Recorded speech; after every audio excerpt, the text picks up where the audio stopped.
Kaixo ikasleok, gaur ikusiko dugu zuzen batekiko elkartzuta den eta puntu batetik pasatzen den plano baten ekuazioa nola lortzen den. Baldin badaukagu adibidez,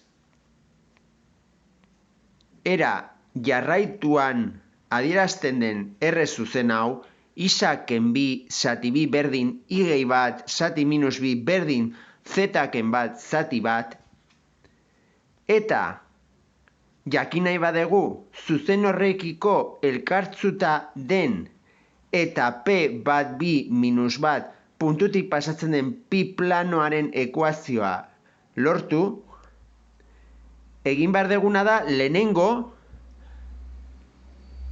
zuzen honen izendatzailean dauden zenbakiekin osatuko dugu zuzen horren bektore zuzentzailea izango dela bi minus bi bat.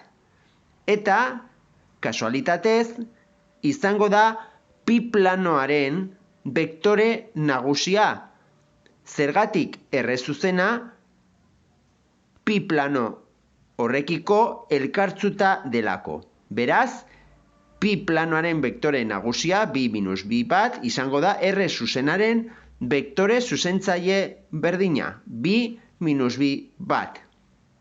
Beraz, jadakigu pi planoaren datu batzuk, eta horiek izango dira aldagaien aurreko koefizienteak.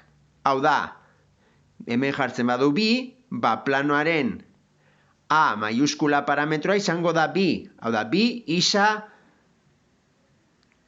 ken bi izango da B maiuskula parametroa, planoarena BI, hau da, minus BI, eta hirugarren osagaia C deitutakoa, bektore nagusiaren hirugarren osagaia izango da C. Beraz, gehi bat Z, eta bukatzeko falta zaigu plano bat osatzeko D parametroa maiuskula, berdin 0. Eta esaten dugu planoa pasatzen dela bat bi minus bat puntutik. Beraz, orain egin behar deguna da isa, I eta Z parametroetan edo aldagaietan ordezkatuko dugu bat bi minus bat puntua. Puntu hori planokoa delako.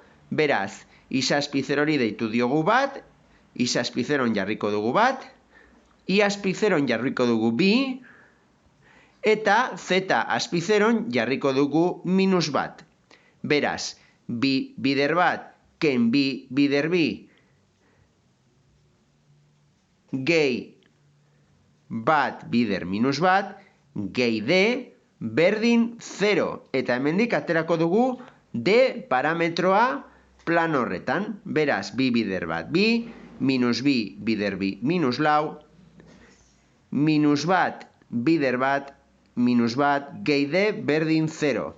Lehenengo mailako ekuazioa, beraz, zenbaki guzti hauek pasako dugu eskubira. D berdin, bi bestaldera minus bi, minus lau bestaldera plus lau, eta minus bat bestaldera plus bat. Beraz, bost gehi bat ken bi da iru. Beraz, D berdin iru izango da. Beraz, azkenean pi planoaren ekuazioa izango da bi isa ken bi I gehi Z gehi D, eta D kasunetan da iru. Gehi iru berdin 0.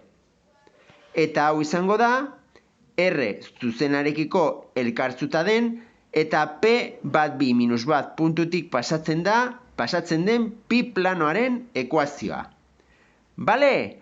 Hau da zuzen batekiko elkartzuta den eta puntu batetik pasatzen den plano baten ekuazioa nola lortzen den horri buruz jakin behar dezutena.